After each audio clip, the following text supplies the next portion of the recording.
we're all too close to our business, right? So we're making so many of these decisions based on emotions. If we were to isolate ourselves or separate ourselves from our businesses and bring somebody in that we're handling and making those decisions, and they look at what aspects of their business are making money and what aren't, sadly, it should be spent on what makes you money as a business. What's up, guys? Welcome back to the Modern Craftsman podcast. We've talked a lot about work-life balance, stress, even financial burden, and the challenges of running construction businesses. A natural evolution of those conversations is discussing scaling, something that we've chatted recently with Brad Levitt about, when and how to do it responsibly and without burning out or losing control of, well, quite anything. The episode builds on past discussions about financial pressure, hiring, leadership shifts, and mental health while introducing a fresh angle on how to grow your business in a way that works for you, not against you. This podcast is brought to you by Andersen Windows. When a family in Minnesota had a net zero goal for their home amid the extreme climate, they turned to pros who needed the right kind of windows to pair with their groundbreaking design. They selected Andersen A-Series windows with triple pane glass, which are recognized by Energy Star as the most efficient. Within a year, the home produced more energy than it used, even with 2 electric cars, thanks to its overall design. This is just one example of how Andersen is working with pros to help build more sustainable and energy-efficient homes. With products certified for recycling content, energy efficiency, and indoor air quality, Andersen can help you achieve the National Green Building Standard, LEED certifications, FIAS verifications, and more. They're also an Eco Actions partner of the Home Depot, and this past year earned their 10th consecutive Energy Star Partner of the Year Sustained Excellence Award. So if you're building for sustainability and energy efficiency, Andersen is a brand you can trust. For more information, head over to andersenwindows.com/moderncraftsman. This podcast is brought to you by Buildertrend. In construction, what gets measured gets managed. And if you're not looking at the right numbers in your business, you might be leaving serious money on the table.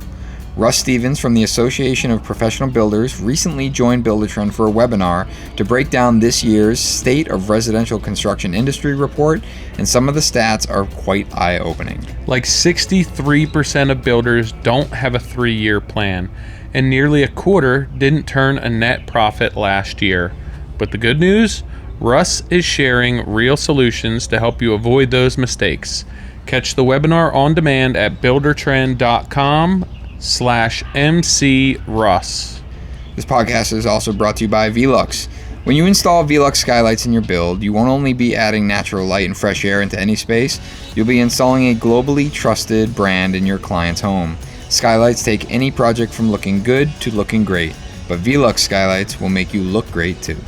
Visit velux.com/remodeler to learn more about the products that will make word get out about your next build. When people hear scaling a business, oftentimes people think about growing, hiring, doing more revenue, blah, blah, blah.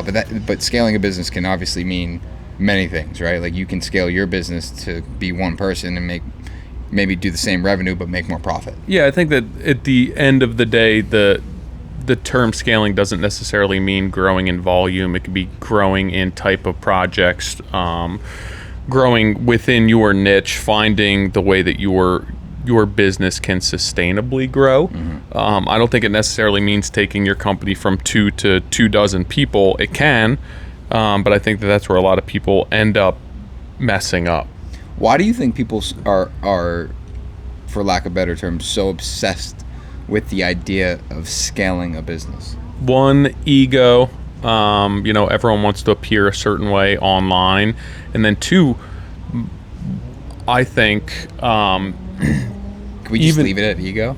Well, I mean, yeah, I think the ego, a lot of people see what everyone else is doing, but realistically, I think ego aside, that a lot of the driver is people not understanding their numbers, people not being profitable at a smaller scale and thinking that doing more volume or growing a bigger business is going to make them more money. And I see, at least in my world, which I'm typically dealing with smaller contractors, where it's like, well, we want to add another person here, we want to get to this number of sales, and they it's this false illusion that they'll do more volume and they'll make more money. Typically what I see is they scale their business, they don't have any of the systems in place, and they're trying to operate at a higher volume, and it just ends up costing them more money at the end of the day because they're not set up and structured for that type of growth, and they weren't profitable as a small scale contractor. So why doing 2x are you going to make more money? Yeah. Usually they wind up making less. Yeah, I think we've talked to hundreds of people on the podcast, but even just our personal networks alone, like you talk to a lot of these guys that do tens of millions of dollars worth of work, and the majority of them tell you not to do more work. Yeah. I have a good friend of mine who's a trade in Boston, and we chat on a pretty regular basis. He's one of our subs, and I was on the phone with him the other day, and I was telling him about this job I'm chasing, big $10 million plus job, and he's like, Nick, I'm telling you, stop going after that stuff.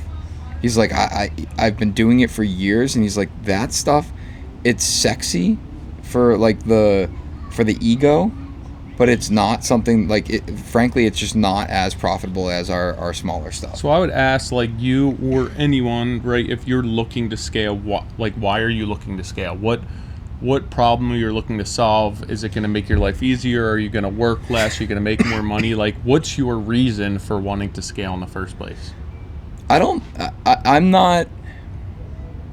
have a lot of reasons why I think I want to scale.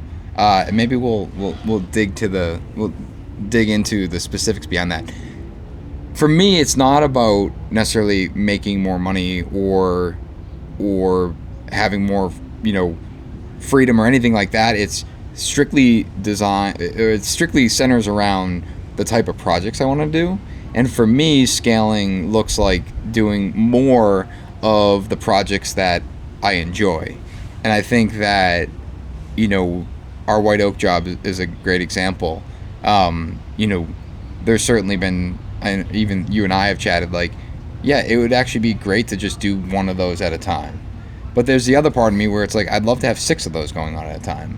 And it's not so much because of the financial return or being busy or having a big team doing that. I think it's more about the rate of impact. I guess that's the way to put it, is that I'm building these projects and I'm building them at a rate that is fast.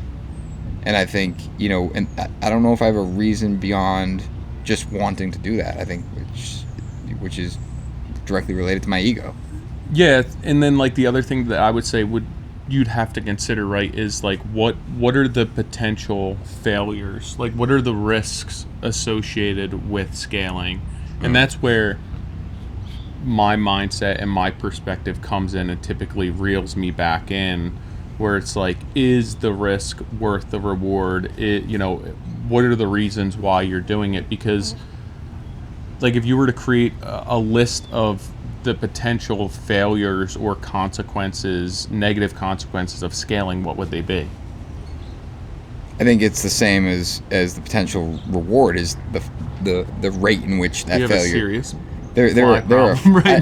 I did not realize there were flies in Arizona. I thought we got rid of those. One was in my nose. I think it's the same thing with the reward, is the scale, the pace in which you can fail.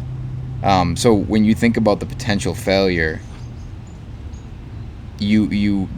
how fast that failure can happen or compound is multiplied.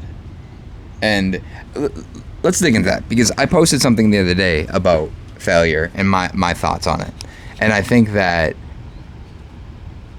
for me, am I out of frame? Am I good? Am I too close? Sorry.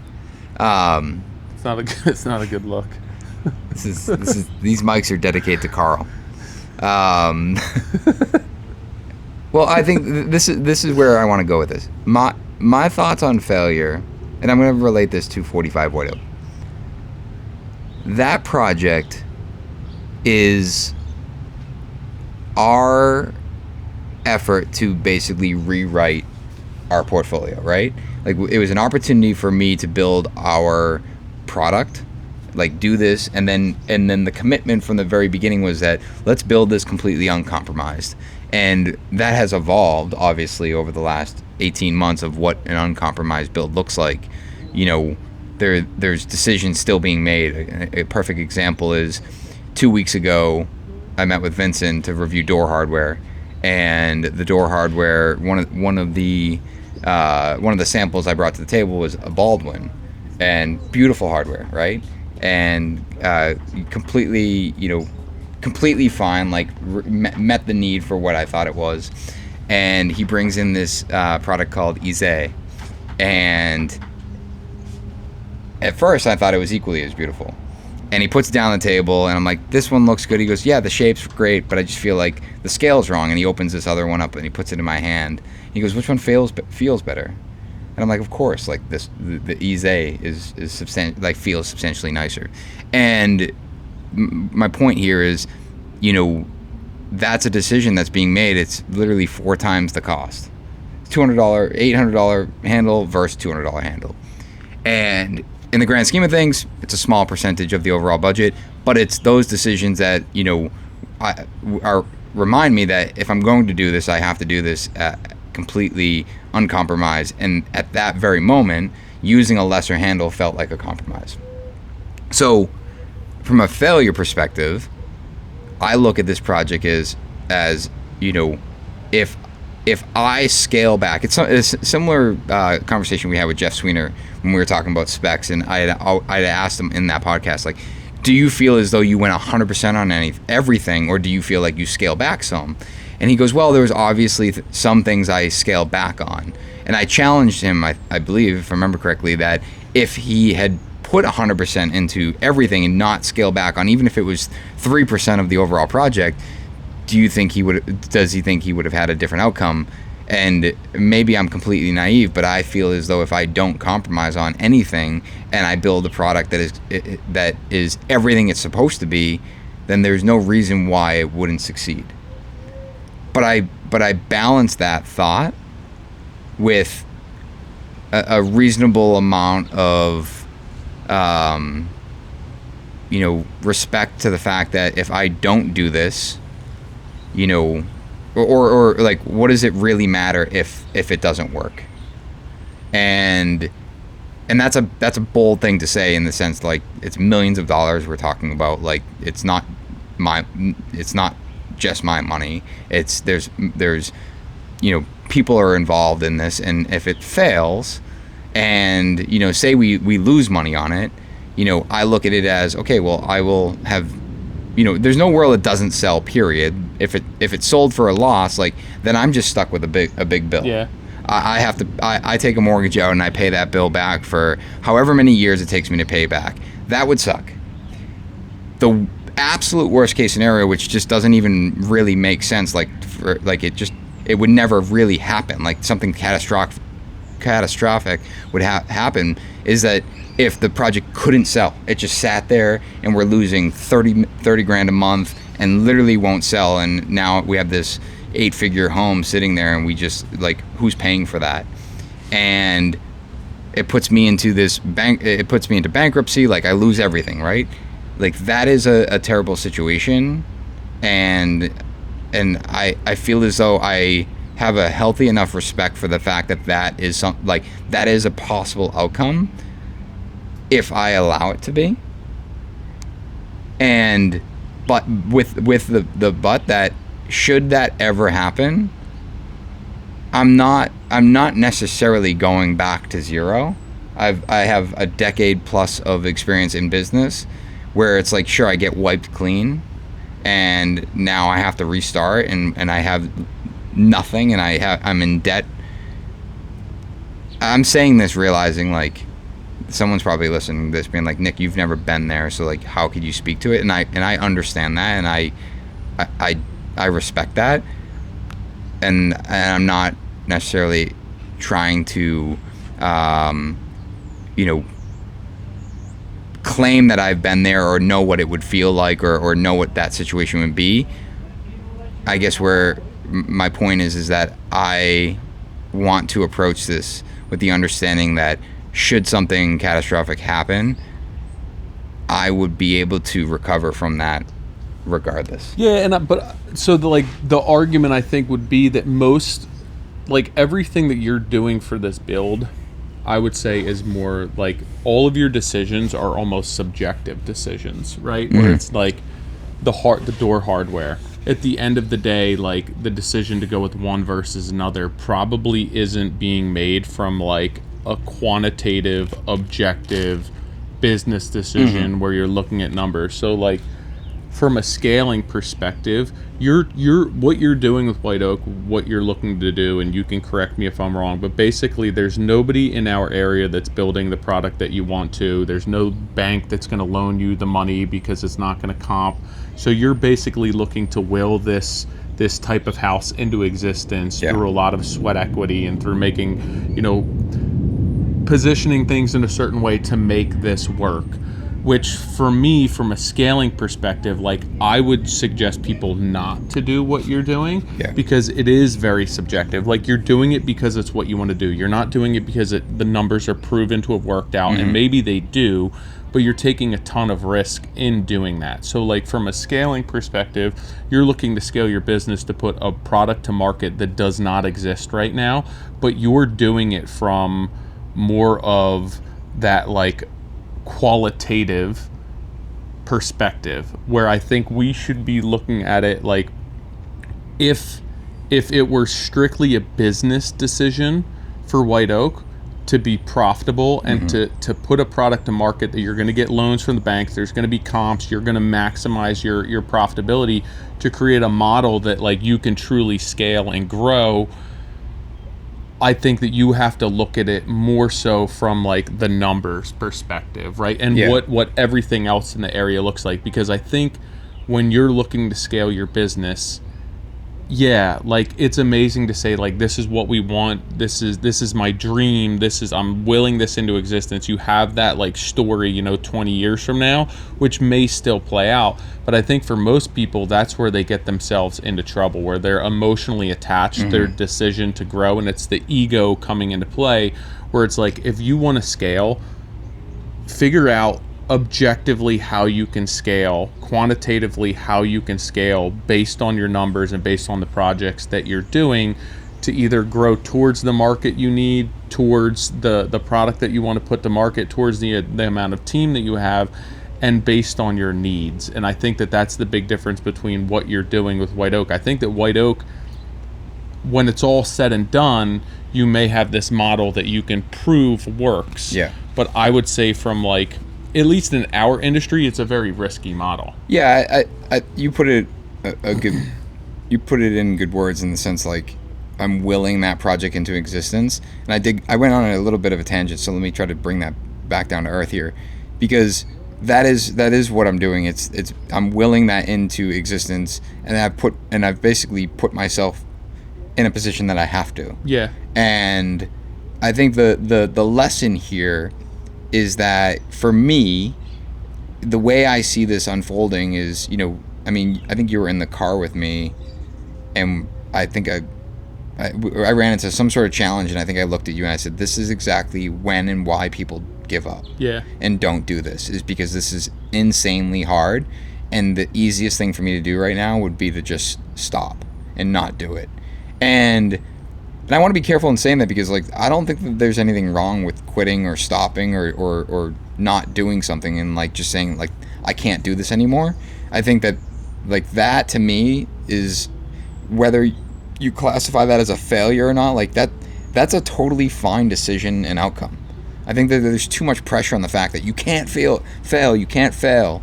And it's like, I could have failed and I could have walked away and I could have had a different outcome. But I'm doing what you said, is I'm willing this thing into existence, and my willpower will continue until it's done. So I think that the problem with that, and when you get into growing the business end of things, right, and why most people want to quit, is because they start to scale, and it, like, take White Oak aside, say it's just like building a business where I want to go from having 3 employees to 6, right, and you get to 5, 6, and then you're in this position that you didn't create a plan that suits your growth or that's tailored to your growth, and then you feel as if you're in the position where you are now, where you have no choice but to keep moving forward. And I think that is where a lot of people get too stressed out, like they feel like they're just treading water and that they have no choice but to continue to tread water because the only other option is to drown and to watch it like all go away. Right. And I think that like from a scaling perspective, it should be done in a controlled manner where each step, like it's like, okay, I understand the way that my business operates in this capacity. Now I want to move to the next step. So what's the next step, and how can I, like, what's the metric for that scaling, that growth, to understand that, yeah, this is making sense. We're making the right decisions. Like, what are you basing those decisions and those metrics off of to ensure that you can keep moving forward? Because I think a lot of us just do it so fast, or we take a chance, or there's a job that comes across our plate and then we scale up to fit that job. And then once you're in it, you don't know what you're doing and there's no way to back out from it. And I think that that's where people start to frantic and they start to struggle. And they get to a point where it's like, I can't get up every day and do this. And I think trying to help people understand that there's a way to get from A to Z that's more natural and more disciplined, and that you have metrics that you can gauge that tell you, yeah, this decision was a good decision and it's making us X amount of money. And I think when you look at it from that business mentality, more so than from like the egotistical driven decision of this is what I want to do, this is what, you know, my dream is, I think that it makes for guaranteed success, because whether you get there or you don't, you understand your limitations and you're not going beyond them. Yeah, I think, you know, the what happens in scaling, and to your point, like, it exposes everything that is wrong. And you know, however you scale, you take a bigger job, you try to sell more expensive work, and very quickly, more so than and oftentimes that exposure is like, it feels like just failure, and it's not like you don't even know what exactly is wrong. And I think going back to a point that you made early, it's like before you're scaling, to do this appropriately, like, you need to understand. I feel like people drill this into people's heads, like, you got to understand your numbers, like, you got to understand what you're measuring. And I think the more, you know, another buzzword, metrics or KPIs, right? Like, the more you're tracking, the more you have a better understanding of what, like, the output that you're putting out. So when you start scaling, you can measure against that. Because, you know, let's just talk about like hiring employees, right? Like, we've both done it. And when you have an employee, there's this period, and hopefully it's short, but oftentimes it's a lot longer than you expect, that you're basically watching all the same mistakes that you've made happen over again. And a lot of guys get really frustrated with that, because it's like, I've already made these mistakes. Like, why is that person making that mistake? Or frankly, they don't even recognize the fact that, like, that they made the mistakes and now they're frustrated with someone else making them, where it's like, yeah, but at one point you made that same mistake, and you don't have anything in place to guide that person or prevent that person from making that mistake. And I think that, you know, that is, you know, hiring that first employee or starting to grow the team, like, that is one of the most difficult parts of scaling with people. How many people do you think, like, will hire another employee, grow their business without at year end really sitting down and looking at tax returns and understanding, like, what each decision costs them? And that's what's insane to me with our business, where, like, we're just looking at the day to day and the month to month from this 30,000 foot view. Well, it's like, do I have enough to pay my credit card? Right. Do I have enough to pay my subs? They're not looking at the nitty gritty of it day to day, month to month. They're looking at big numbers, like, do I have enough in my account to pay to keep these jobs afloat? And at what point does anyone say, like, let me actually step back, let me create, like, the protocol for intake of a new employee, right? Like, what's our SOPs for a new employee? Where do they start hiring? What's their pay structure look like? What do we need to account for labor burden on top of them? And then it's like, how are we ensuring the communication between the employee on a daily basis to make sure that they're hitting the mark and executing? Everything from like communication to managing employees to charging and accounting for employees. I feel like you have to have all of those systems established, or at least be thinking of them as you make those hires, to be able to make an educated determination as to if they're making you money and if scaling is actually making you money. I've found that most people that scale, there's just more money coming in and more money going out, so they're able to support a lifestyle or buy things that they want to buy, but at the end of the day, they're not really making more money. They're just somewhat supporting a lifestyle, and they're running things through their company. And it's like, you're actually not really running a profitable business at all. Like, yeah, you're paying for stuff and there's money coming in, there's money going out, and you're not in the red. But from a business model perspective, like if you went to an outside source and was like, hey, here are all of my numbers, would you invest in this business? Would you purchase this business? Like, there's very few construction companies that I can imagine people would want to purchase, because you're not making the margins that you should. There's other things that you can be doing that would create a better lifestyle and better margins. And again, that comes back to so much of what we're doing. Everyone owns their small companies. It's all like ego based and ego driven. And I think that like what we need to focus on from a scaling perspective is all of the systems that you've been building more so than me over the past 10 years that help you understand the impact of each employee, the impact of each $100,000 more in sales, and what that looks like on the back end. Because you're going to reach a point in your business that there's this like equilibrium level where, based on your market, your overhead, the type of work that you could be doing, your clients, and how much work you can put in place, that like taking on more work actually costs you more money than scaling back. You want to know what's like when you're sorry, getting yelled at by the production team. I don't think it's a good look. Too close? I think it's probably just no. I think it just looks a little inappropriate. Oh, there's a fuzzy on it. What was this? Oh, so you're sitting here explaining like selling a business, a construction company, and looking at it from a strict business perspective. And the fucked up part for me is that I have always struggled to let go of things in my business because I think that they will eventually pay off. And I still do that. And it's something like, I struggle with it a lot in the sense that like even my team will sit down and be like, Nick, this is not where we should focus our time. And, I'll just like, to be totally transparent, like our home care program, like that, there's enormous opportunity in our post-construction services with our clients. It sucks up a tremendous amount of resources, and frankly, like when you really break down the numbers, it's not really doing much. Yeah. Like it's not this hugely profitable division of our business. And I continue to tell the story that, yeah, but it's it's good to have, it will pay off. The clients appreciate it.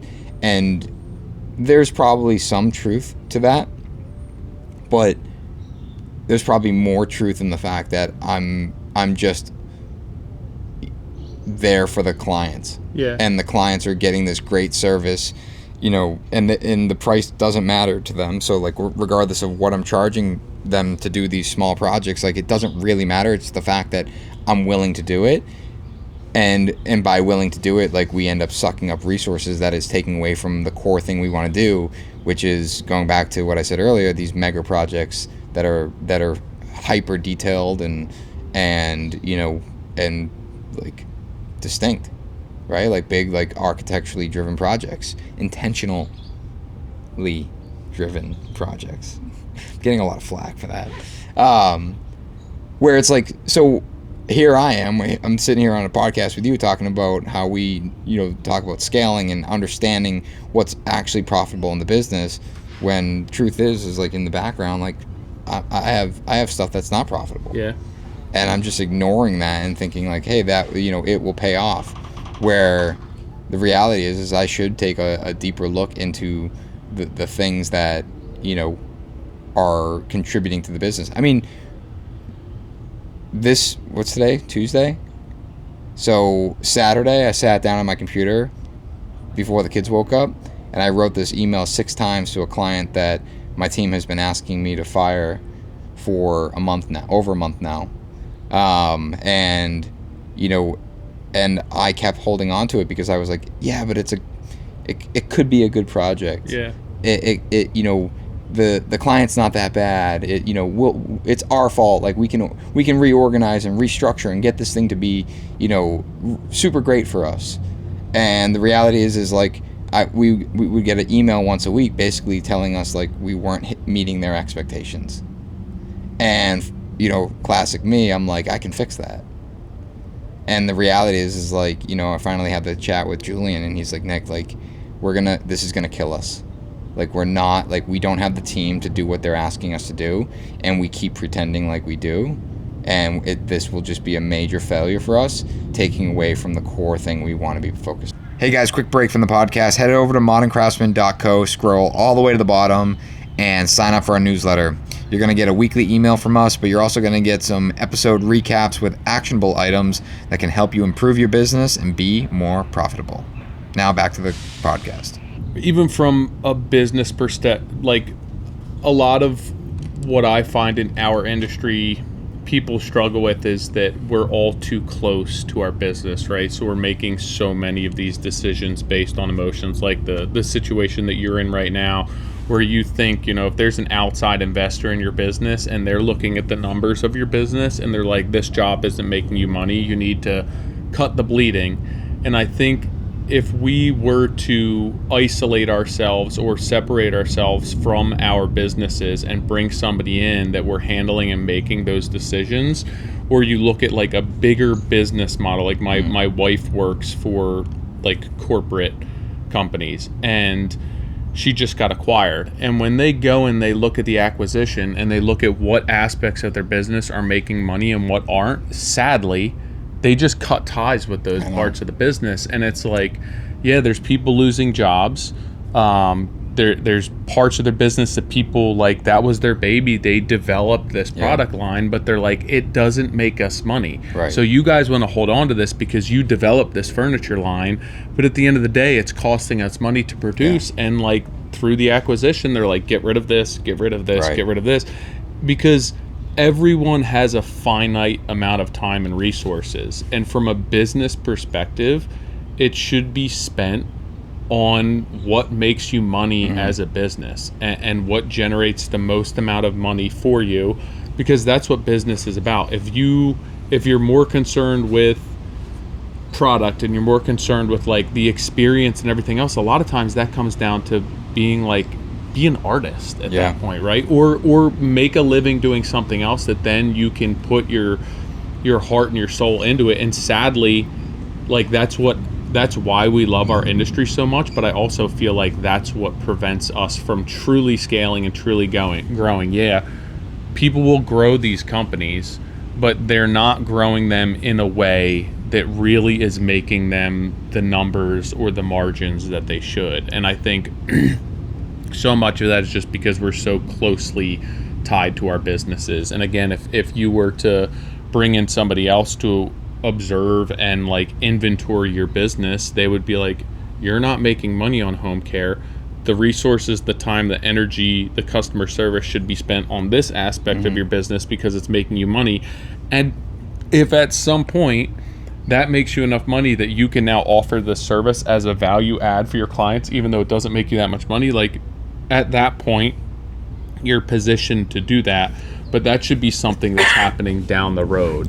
And I think that like we need to do a better job of interviewing contractors, like looking at our own businesses, what worked, what didn't work, and then helping to create a system or an outline of like, hey, you want to grow your business, you want to scale your business, these are the things, like the conversation we just had with Brad on the podcast, Yeah. right? Like if you want to scale your business, these are the things that you need in place to be able to scale. And there's still going to be growing pains throughout that, and it's still going to be a struggle. But if you're not analyzing that information objectively, then it's going to cost you money, and like your growth, you're really going to be not making the margins that you need to, and your growth is going to be stunted. I love the reference to like corporate. I know, like you said, sometimes it's sad where they cut these people's babies and projects that they've developed, but like that is how they make these companies profitable.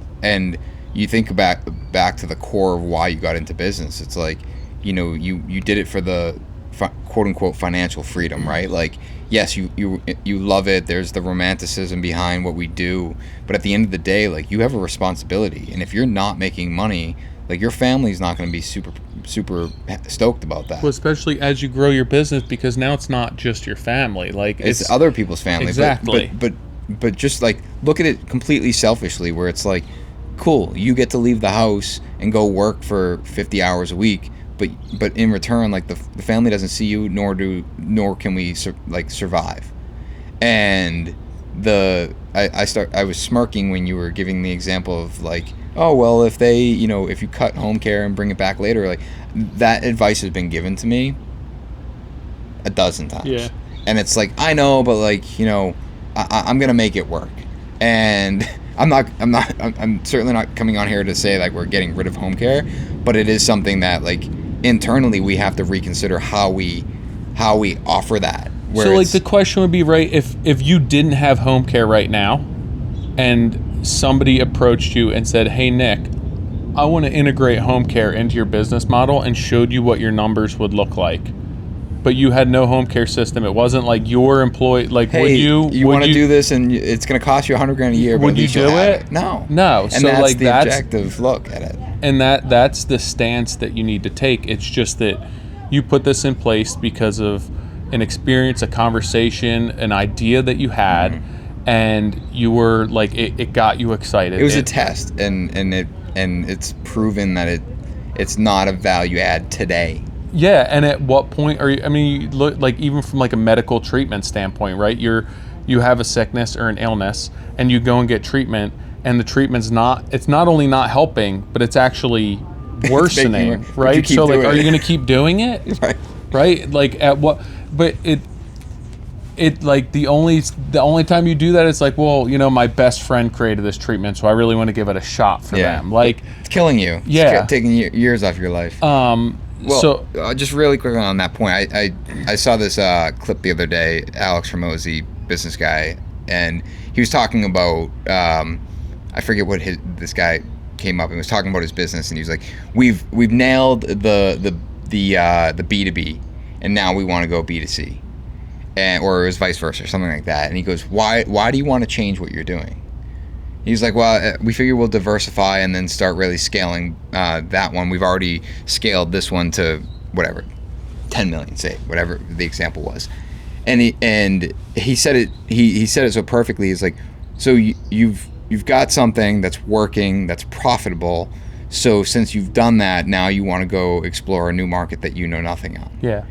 And he's like, yeah. And he's like, but you hear what you're saying, right? Yeah. He's like, why not just saturate? Why not continue to go in, like, get everything you can out of that market?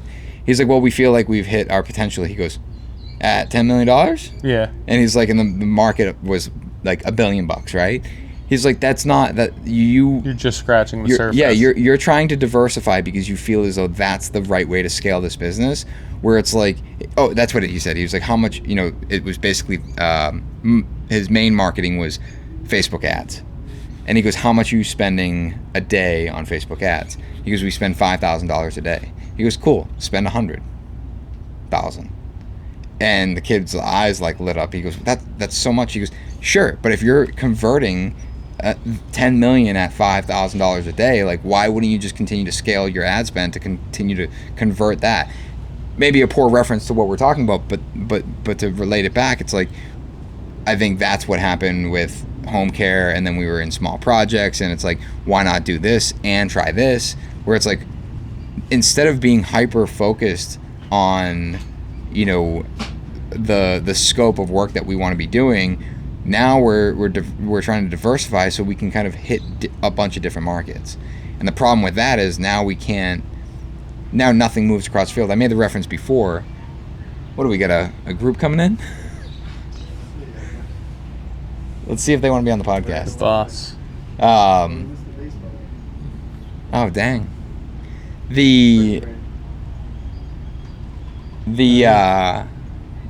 Are you waiting for them? Oh. I made the reference before, but it's like if you're sitting on a soccer field, it's like if you have 7 balls in front of you and you need to get them all the way across the other end of the field, it's like now you're gonna kick one a little bit and move across. It's like, what if you just focus on one? You'd get there to the other side of the field pretty fast.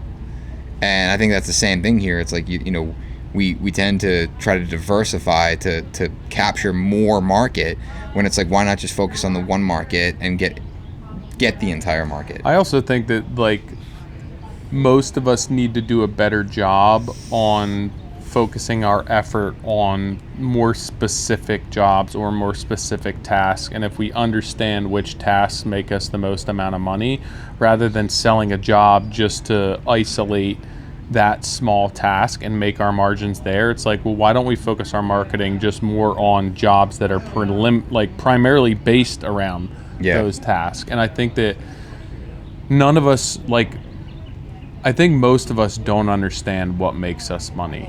And I do a bunch of consulting calls with small, my world is small operations, like what I'm doing. And everyone is like, well, I want to hire another employee. I want to be running 3 jobs at once instead of 2 because 2 makes me X amount. And it's like, you're not maximizing your profits at the scale you are now. Like what you're just saying, why don't you get to a point where like you've fully exhausted that market, and then at that point make a decision what you want to do, right? But it's like you're ready to move to the next step without understanding the true capacity of where you currently are. And it's like, rather than take all of this risk and create volumes more work and struggle and headaches trying to build a completely new system, like, work on the system that you have in existence and refine that.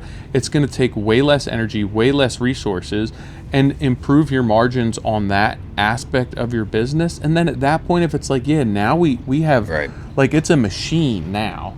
So if you want to take on more, now, like, you can make that ego-based decision to start a new business, to grow another business, to take on projects that are just like very unique in those architecturally driven projects, because you have this aspect of your business that is now this fine-tuned machine that's making you money and like basically driving itself. But we don't get there. Like, we struggle with where we are, and instead of looking internally or in the mirror and being like, I'm the problem, this is the problem, we're like, what else can we add to the fucking pot to like make it better? And it's like, no, work with what you have already. You know who's a great example of this is Spencer Lewis. Oh yeah. Like, he's someone that he hired someone and it didn't work.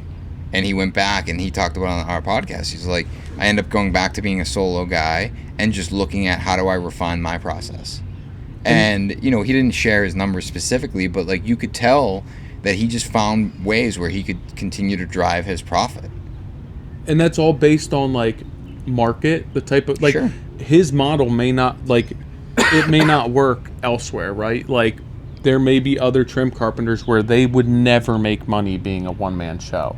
But like, based on his needs, what he can charge, the efficiencies and the systems that he's created, he understands that when he grows outside of that, it's not as profitable. So like, continue to work with what you have, and then if there's opportunity to do something else at that point, like, you already understand how it works and you understand what doesn't work. But I think that we usually grow so fast, like we grow outside of our shell, and then we have no reference point or like datum point to say, like, there's no benchmark to say this is where we are most efficient. This is where we are most profitable. Anything outside of that range, we start losing X amount per dollar. Yeah. Anything below that range, it's the same thing. And then it's like, well, now we can move outside of those two ranges, but we know that once we get however much further outside of that, we're just losing money. And I think it's the systems, it's the processes, it's understanding the numbers. It's like constantly inventorying where you stand. It's, year end is not enough. Mm-hmm. It's being able to create a business model that you can objectively inventory engage on a daily basis to understand the effects of each decision that you make. You asked me something in the very beginning of this, and it was, why I want to scale. What's the reason? And my answer was I want to build more of these these big projects. And if that's my one and only reason, objectively I have to look at how do I do more big projects, and it's then you look deeper. It's do I do more small ones? Yeah. It's no. Yeah. You put all of your effort into the bigger ones, but at the core of it, it's I want to build more big projects, but I also want to be profitable. Yep. I want to be able to live the life that I want to live and support my family and support the people that work for me. And it's if you just look solely at that, working backwards from the what it requires you to live, right? Your salary, whatever that is a year, it's pretty straightforward in terms of the decisions that you need to make. Whereas you go into a project knowing that you're going to make X amount of dollars, or you go into it knowing that you're going to lose money, it's that's directly related to what ends up in your family's bank account. And I think you're right in a lot of ways, in the sense that we tend to just throw shit at it as we are barreling down the hill. And it's and rather than just sticking to one thing, it's we'll just keep piling on, and we'll just mask this problem with the next problem. Rob Peter to pay Paul, that whole situation where it's you're just throwing stuff at it so you can cover up the mess that you left behind it. Yep. And frankly, at some point that catches up to you, and for right or wrong, it's that's going to take a tremendous amount of willpower to clean up. And I think it's when most people become exposed is in between the small and the large, right? Where it's you can deal with it on a really small scale. You can deal with it on a really large scale for different reasons. The small scale, you're super lean. You don't have a high overhead. You can really control every aspect of every job. So you could probably, charge a premium, but you're not absorbing the overhead. So the margins are still there. When you get bigger, there's more money coming in. There's a little bit more room for fluff, for mistakes. You just have to account for that. And as you've grown, you've realized, and you've actually captured what number really covers a lot of that slag.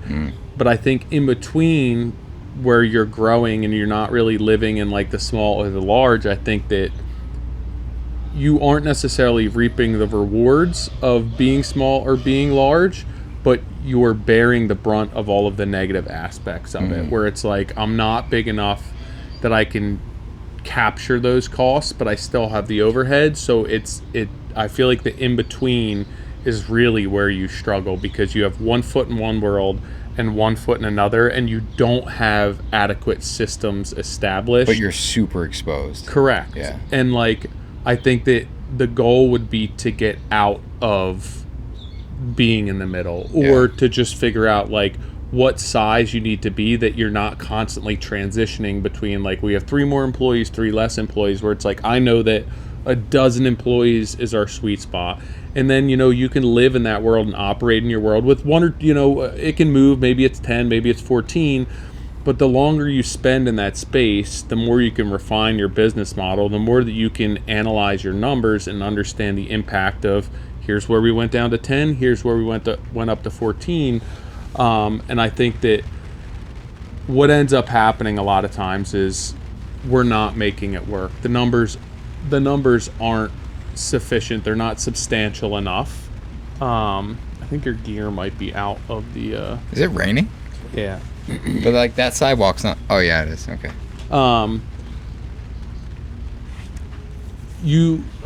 You don't have enough resource, you don't have enough information to make proper decisions. Right. And I think that things aren't working, so you're making decisions that are reactionary and out of desperation.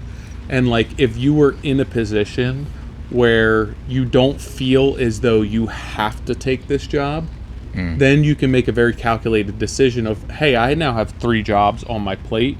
Which one am I going to pick based on what works for me and my business model?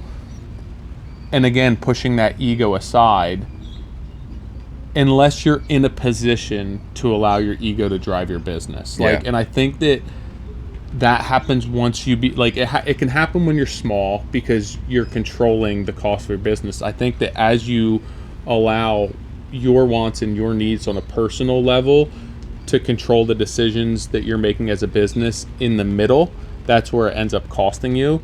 And then I think, when you get super high level successful, you can do whatever the hell you want. Like, if you're Jeff Bezos and you want to go dig up like the engines off the rocket ship that landed in the ocean because you just want to find out where they are, like, you can make those decisions at that point. But I would say that most of us probably aren't there. That was a hyper specific Dude, example. I just saw something on it where he spent a month out at sea digging up like the engines from some like space shuttle launch that dropped into the ocean after they landed on the moon. He was like, just because I want to put it in the Smithsonian. Yeah, that's another topic. I want to make a point about what you were saying, where when you are large, there becomes this like ease to it, and because like you have more in place and you have more going on, and specifically like I've known guys that do tens of millions of dollars worth of work, and on the surface it's like, yeah, they got cash in the bank, they got money in, they got money out, but when you dig into it, like if you really dig into it, it's like, wow, you're really not making a ton of money. Like your profit margin's like 3 to 5%. Oh yeah. You have a ton of cash, but you're putting $100 million worth of work in place for 3 or 5%. It's a lot of risk. And yeah, it's huge. And the other side of it's like, when you're small, it's like your percentage can be much larger, but it's not as much cash. And I think to relate this to even to an employee perspective, I think I've learned is that when you're working for a small company, like it's you running, like you're responsible for your job, period. And I think that puts a tremendous amount of pressure on that employee, just like when it's you, like when it's Tyler running a job, it's you. It's like there is no one else. And as an employee, like you go work for a bigger firm, now there's multiple people that aren't necessarily responsible for your job, but allow overlap. Yeah. And what happens is like it's you're kind of again in that position where it's you're robbing Peter to pay Paul, where it's like, hey, this project really needs a little bit more oomph right now, so hey, we can bring in Tyler to help Nick. Thanks. And and Tyler comes and helps me, and then I come and help. Like now you're using more multiple people, and it's just like when you're running a big project where it's like or you're doing multiple developments. It's like when you have a lot going on, there's an influx of cash where it's like if one gets in trouble, you just pull from the other one, hopefully temporarily. And that's not intended to be business advice, but it's the reality of how a lot of this stuff happens, is that when there's enough going on, it can be easily masked. Yeah. And and I think that the lesson really here, and kind of what we're talking about, like regardless if you're scaling revenue, profit, people, business, type of business, focus on like whatever it is, it's like if you don't understand what each of those decisions is doing, to the business, you can quickly go through the difficult phase and feel as though you're in a good spot, but the truth of the matter is that you're not really in a good spot. You just have enough going on that you don't know. Yeah, it's interesting to think about business size as well, right? And how the way that you make money is different from being smaller scale to bigger scale, where it's like when you're smaller scale, you are making money because of your lack of overhead, because you're lean, because you can sell a premium based product, because you have the ability to micromanage everything, but you don't have the benefit of economies of scale. But also, like, I can make 40 to 50% margins on jobs, like in a perfect world. But again, I'm not selling as much.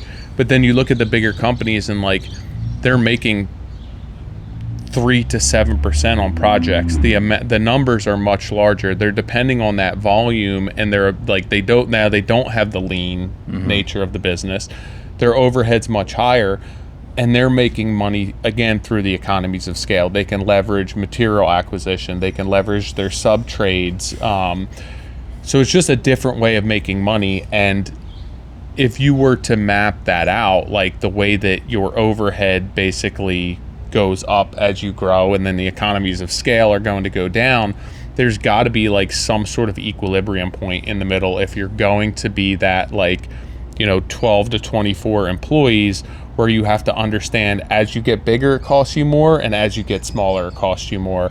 I think that we just don't spend enough time in between there to understand that. Like, you're in a place where you don't live in either world, and you're kind of adapting to the projects that come across your plate, also where you want to be, and you don't really understand what makes you that money. So for me, it would be like, if you wanted to grow, and I have conversations where it's like, I want to grow.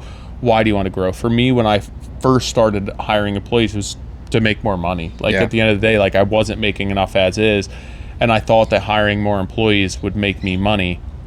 I thought that being able to work 2 jobs at a time would make me more money, but I didn't understand the numbers going in, so all it did was make me less money. Because 1, I didn't understand my numbers. 2, I didn't have the systems in place. I was spending the money to outfit the company for more people, but I didn't understand how to charge for that. I didn't understand that I couldn't have like an owner's rate coupled with a high level employee's rate, because now I'm like pricing myself out of all these jobs. So it was a lot of learning, and what ended up happening is, like, when I just realized from a volume perspective the type of jobs that I do that make me money in the market that I live in, that there's a sweet spot for me where I can really control my overhead, I can charge for my management, I can maintain a sub-based model, and if I need help, I can bring on a person or two. But like, outside of that, I need to do 3-4 times the amount of work to make close to what I make, being the scale that I am. So like, the scaling for me was more so like business model scaling and finding a way to market myself to handle a certain workload and a certain caliber of job, but it wasn't necessarily putting more people in place. Anytime that I took jobs that were bigger than what I wanted, or that I needed to be doing multiple jobs at a time, I wasn't set up to be doing that. I didn't have the management tools. I didn't have the communication. I didn't have the correspondence with clients. I didn't have just like the business structuring as far as project management, make sure that materials were on site. So it basically led to me scrambling, putting 3 times more work into place, and me making less money. And it got to the point where it was so chaotic that I was in the position where I couldn't not do it. I couldn't stop. Right. I couldn't slow down enough to build those systems. So for me, it's like, if you want to scale, you have to understand what those systems look like, and you have to create enough efficiency and time within your business right now to develop those systems before you grow. And if you don't have enough time to do that right now, then you're not ready to grow. We throw around systems, processes. Let's wrap this up and get super specific on that. What are when you talk systems, or when we talk about measurables, like, let's give them the specifics and what they need to be looking at.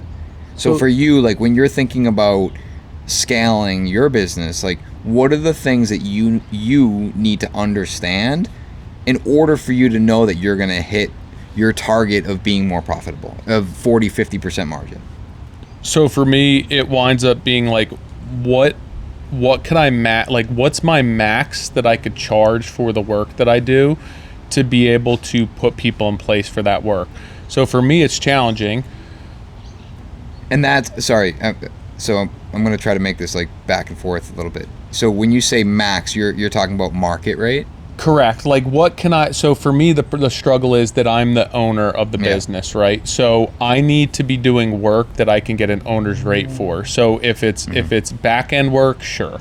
If it's on the job work, I can't really afford, or like clients aren't willing to pay for my premium on the job plus a high level employee. It just, the dollar per day winds up being too high. Sure. So I would realistically need to be running 2-3 jobs at a time with people that can handle that work. So now like my max rate of, if it's $1,200 a day, $1,000 a day that you can bill out, whatever it is, that I can now put like 2 lower level employees, I can make a small margin on them, but then I can still make my rate. Once you put me and somebody else on a job, it's just too much money. Like it's the rate, the point of no return. There's not equity in that for clients. And so I try and find clients that are willing to pay a little bit more of a premium, that afford to either have me and a lower level helper, or me managing subcontractors and still get my rate on top of, like for management, on top of that fee. So in order for me to grow, I need to understand that I need to sell more work. I'd still need to sell it at that premium. But then what I really need to do is I need to have systems in place that would pull me off of the tools and be able to line up everything from pre-construction through having every job running on its own, through the communication with clients, job progress updates, billing, invoicing. And when I go from the amount of work that I have right now to keeping 2-3 full-time guys busy, that completely pulls me off the tools. And so at that point, with 2-3 guys, when you look at the numbers, I'm making maybe as much. It's probably a break even with what I can make versus me and the helper. So like it comes down to why scale for me, and for me it's like, if it's lifestyle, if it's more money, I'd rather find ways to hone in on efficiencies through my business, because I don't have, and I don't necessarily want to create more in-depth systems for managing a higher workload. And when I say in-depth systems, it's the invoicing, it's the estimating, it's the job, the costing, the tracking of materials, making sure that all the correspondence, the communication, and decisions are made with clients. So it's everything from like supervision through project management, that I'm not big enough to have people in those positions as full-time roles. So those are the systems for me that I can't really justify the scale that I'm at, where I'd have to really grow and really dump a lot of that into my business. And for me, it comes down to like, I just don't want that. Yeah. So, I mean, like going back to my question, so you're looking at as you want to make X amount of dollars per day, and who and how do you put that into place as efficiently as possible? Yeah, so the way that I do it is I look at, like, at the end of the day, when I first started transitioning into like the model that made the most sense for me, it's like, what do I want to make based on the amount of work that I'm putting in? What other options are there for careers, right? Where it's like, okay, you're making $200,000 a year, but you're working 80 hours. Like I could go work for somebody else and make that. So like, what can I max out at? What's the investment on the systems end of things? You know, if I need vans for people, what does that cost? What's the true cost of an employee? And when I start looking at that for the size of jobs that I needed to do, I realized pretty quickly that it just doesn't pan out. Like I need to do bigger jobs, I need to do more work, I need to have more employees in order to offset those costs and overheads. And for me, it just wound up being more work for less money. So I didn't have enough time to step back and say, I'm going to get a project management software. I'm going to fully develop my pre-construction at that point. I'm going to create a system for all communication with clients, right? How are we tracking hours? How are we billing hours? What's our accounting systems look like? what's our employee intake, what's our training process. For me, that's so hard to justify all of that being 3-4 employees. Yeah. It's like way too much money. So I just realized that, like, at the end of the day, my lifestyle, what I need, the investment was not worth it on the back end. I don't do the type of jobs that necessitate that amount of overhead. So I kind of squeaked into a model and a niche that makes more sense for me. But those are the systems and the costs that would go into my overhead it was always just hard for me to justify being 2 and 3 people. Right. And I think for us, it's understanding, we were talking about this the other day internally, is like looking at how many employees we have compared to the revenue, and like, is there a target amount, that per employee can produce for the overall revenue? And there's industry standards, which, generally speaking, take this with a grain of salt, but like in our world, it's like $1 million per employee. So if you have, 10 employees, then you should be able to produce $10 million worth of work. And if you hear that and you're wildly off, like, understand that, that's dependent on the type of employees. But too. Also, and I don't mean to get you off topic, but when you start thinking as that number grows, that's way more attainable, right? Where it's like 20 employees, 20 million is way easier than 3 employees, 3 million. Right. Like, the higher you go, it's easier to scale that. When and I you're think smaller, it plays into that, tough. like, that overlap too. You have 20 employees that can overlap. So for us, when we look at it, it's, understanding, obviously for us, it starts with the gross profit on every job. We're looking at what that gross profit is, and and primarily where we dip into or kill our gross profit is rework. And so we're looking at how much time are we putting into these jobs that is not billable. And that took a while for us to set that system up, but to understand, like, when someone's working on the job, like, if they're doing something that is rework or considered unbillable, they understand that doesn't get attributed to the job as a cost, and it gets attributed to an unbillable line item. And we're looking at that on a weekly basis to understand, like, hey, why do we have $5,000 worth of unbillable time on that job last week? Like, that's just coming off our GP. But you also have to understand that rework is also directly related to the type of work that you're doing. Right. If you weren't doing the type of detail-oriented work that you are for the discerning clients that you are, like, that rework number is going to go down. Right. But from my side, like, I'm thinking strictly, like, when we think about scaling, like, what are the things that we are paying attention to understand, like, when it's time to hire. Yeah. Because notoriously, like, I'm someone that just hires off feel. And probably maybe a year ago, I just was like, I need to be removed from, like, the initial hiring process, because if you like coffee and I like coffee and we have a good chat, I'm hiring. and I did that, way too many times, to the point where my team was like, Nick, this doesn't work. And like, so that, like, that's a process, but it's, it's understanding, like, what that person's going to come in and do and be responsible for, and then making sure that we're measuring against that. It's like, the example of just communicating what is the expectation for said task, said project. Like, there, you can get hyper specific with it. I think I made the reference on a podcast recently. It's like, if you tell 2 guys to go trim out a room, and that's the end of the request, they're going to go in and trim out the room. It's going to get done in whatever time it takes.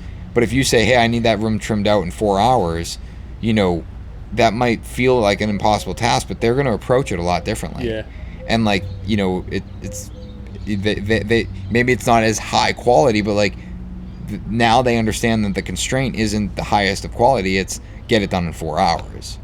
And, so while I think from an advice perspective, it's like understanding, the measurables, and, like, understanding, like, the profit on every job individually, and, like, then, like, understanding how much work a particular employee is producing, but also setting those expectations so you guys are all on the same page. They go in there and understand, like, hey, this is the expectation on this job, and now not only are you measuring it, but they're measuring it. And that's more important as you grow and as you scale as well, because for me, it's super easy. when I'm on the job. Sure. Because it's like, this is what we need to get done today, right? But yeah, like but I for think you, but even for, sorry to cut you off, but even for someone that's doing it individually, like I think about the times that I was working on a job and it was just me and I didn't have employees. Like I just went to the job day after day, and it didn't matter how many days it took, I still got the same amount at the end of the job.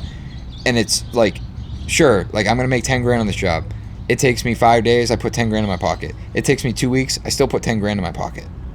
Yeah. And you know, and that, like that for me at that point in time, like I still made the exact same money that I expected. It just took longer, and that at the time didn't matter to me.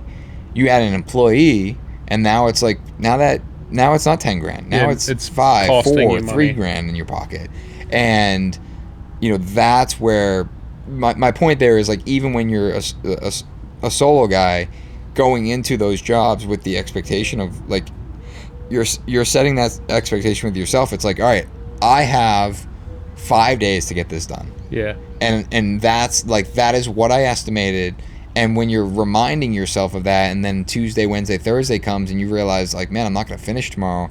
Like, that is, I think, that would be really important for you to understand before you hire an employee, because it will make you think differently about how you're not only approaching the project, but also thinking about from an estimating standpoint, like how are you estimating those expectations? Yeah, I mean, also, even though you're on your own, right, you still have an overhead associated with that. You still have van, tools, sure, insurances, all that stuff. So, like, to say, oh, well, it took me 2 weeks versus 10 days versus 5 days, I still have the same amount of money in my pocket. Well, actually, you don't, because now, like, the way that you're dispersing that overhead is completely different when it's if 10 days. Yeah, 10 days versus 5 days, right? Where it's now costing you twice as much in overhead for half the amount of work. And to what you said earlier, it's like, well, I'm not looking at my overhead on a daily rate. I'm looking at is I spend $100,000 in overhead a year. It's still going to cost me $100,000. It is, but if you're putting 2x the amount of work in, now that overhead is half the cost per day that you're working, or per job that you're working. Yeah. And I think, to me, which is how this conversation started, it's really understanding where you are at this point in business, and then what's the next decision, like what's the next step? Is it hiring one person, and really being in the place where you understand where you are and how each decision impacts your business as to how you should move forward? Because, like, I just don't understand, and I did it too, but I speak to a lot of people where it's like, I think I want to add another guy or another girl to our team. And it's like, well, what do your numbers look like right now? And if you don't know that, then, like, what are you basing the decision on to hire one more person? Like, I'm just stressed. I need more. Yeah. So time. For me, it's like, all right, well then, like, I had this revelation, I'll say, but it's really just super simple, that if you're working and you're doing what we do, right, and you're not, like, your numbers are not grossly off, and you're not making money, or you're not making a decent wage, then your business model is screwed. Mm-hmm. Like, you could go up and you could work a day's rate for $30 an hour and make more money than what you're doing running a business. It's not that your market doesn't bear it. It's not that you can't charge enough for it. Something's wrong with your model. You're either spending too much time or you're spending too much money, and your business model's screwed. So adding more work to that is just more screwed up work. Mm-hmm. So, like I always say, when you look at the end of the year, give yourself a real assessment of how many hours you spent and now what's your hourly rate. You're probably not capturing all of your time, so your business model is not a sustainable, viable business. You think that you are because your ego tells you have this amazing business, but at the end of the day, you told me you're making $100,000 a year and you're working 100 hours a week. Like, you could go work at Depot and make that. Yeah. So, like, you have to realize that your business model is not a sustainable model. And I think when people start understanding that and start scaling back and say, well, how can I capture the hour that I ran and picked up materials? How can I capture the hour that I met with the client? How can I capture the hour that, you know, I did invoicing for that? Like, how am I accounting for any of that in my numbers? And when you aren't, and when you start realizing what it actually takes you to be a one-man show, a two-man show, 5, 12, Now you understand how much work you need to support that, but it all comes down to understanding those numbers and actually slowing down. And then when you're ready to grow, understanding the systems that need to be put in place to be able to sustain that growth. Because running 2 jobs from a systems perspective is way different than running one. Yeah. Just the amount of time that it takes, the coordination, the communication with your clients, the invoicing. And if you can't afford, if right now you're not charging 1x for that, how are you going to charge 2x for it, right? So it's just going to wind up costing you even more money and complicating your life even more. If I may, I'm going to end this on a recommended read, and you just inspired me in that last note. Ego is the Enemy by Ryan Holiday. It's I think we opened this podcast up with talking about ego, and I mean, listen, like we all have an ego, and we all fuel our ego, for better or for worse. And I'm no different. And I think a lot of the decisions I make are ego driven, and and I don't necessarily see that that's wrong all the time. But when we're talking about scaling a business, and more specifically a profitable business, you got to put that aside and really focus on, what is going to be successful for you, for your family, and for your team. Yeah, I always say look at your business from like an outsider's perspective, Yeah, I love right? that. Where it's like, hey, I want to sell this and I'm going to show somebody the numbers. Would you buy my business? And if you wouldn't buy your business, then something needs to change. Make a change. Cool. It's beautiful here in Arizona. We're here visiting Andersen Windows, sponsor to this podcast. We're checking out their Goodyear, Arizona facility. I could get used to this. I'm not gonna lie. This is your first time in Arizona. This is my first time in Arizona, but like every time we go somewhere, we're in. What are you most mesmerized about? I just didn't. We're in like this resort that's like a vacation resort, and I just didn't. Which is Arizona living. I know. I just didn't. I anticipated like showing up and being just like a normal hotel. Like getting an elevator and there's 1,000. Not rooms. a bunch of Adobe huts everywhere. No, and it's like a sprawling, like campus of. I mean, it's a nice resort, and I didn't anticipate this. If I would have known, I would have definitely got in earlier and stayed a day later. Well, thanks to our sponsors, Andersen Windows, Build a Trend, and Velux. We'll see you guys next week. Let's go catch some lizards.